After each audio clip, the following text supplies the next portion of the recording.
ఇగోనుల్లా ఇన్ని దినాలు మనం సినిమాలల్లా ట్రైన్లో గొలుసులాగుడు అటెన్గా దొంగతనం చేసుడు గియే సీన్లు చూసినాం కదా. హీరో వచ్చి దొంగలను ఎగిరెగిరిదంతే థియేటర్ల ఈలలు కూడా వేసినాం. కానీ నిన్న రాత్రి మన పక్క రాష్ట్రం బాపట్ల కాడ రియల్ సినిమానే నడిచింది. సర్కార్ ఎక్స్ప్రెస్ రైలును చైన్ లాగి ఆపి మరీ దొంగలు పడ్డారట. మన పోలీసులు కూడా తక్కువ తినకుండా తుపాకులు తీసి డిష్యూమ్ అనుకుంటూ కాల్చిండ్రు. అసలు అక్కడ ఏం జరిగిందో, ఆ దొంగల ధైర్యం ఏందో ఒక్క పరిశుద్ధం పాండ్రి. కథేందంటే చెన్నైకెంచి కాకినాడ పోతున్న సర్కార్ ఎక్స్ప్రెస్ రైలు నిన్న రాత్రి హ్యాపీగా పోతుంది.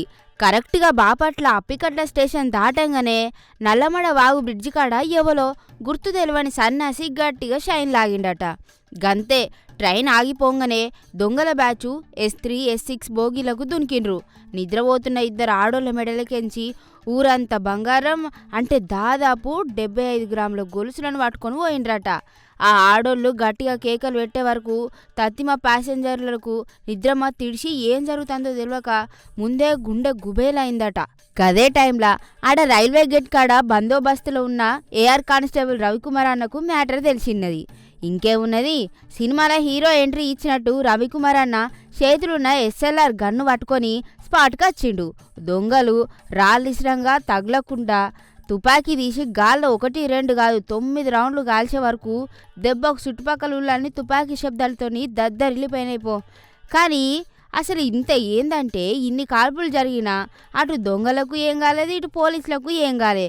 గురి తప్పిందా లేక దొంగలంతా ఈ స్పీడ్గా పోయినరా అనేది దేవునికే ఎరక.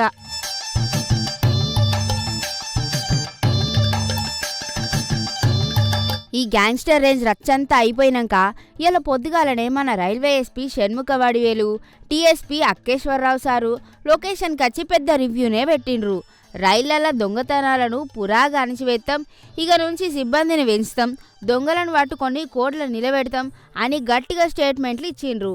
ఇక లీడర్ల హామీలు ఎట్లుంటాయో తెలియదు కానీ SP సార్ మాటలు విన్నాకనైనా ప్యాసింజర్లు ప్రశాంతంగా నిద్రపోతారో లేదో మరిగా చూడాలి. ఏదేమైనా ట్రైన్ జర్నీ అంటేనే జనాలు జంకేటట్టు ఉన్నది కదా ఇప్పుడు.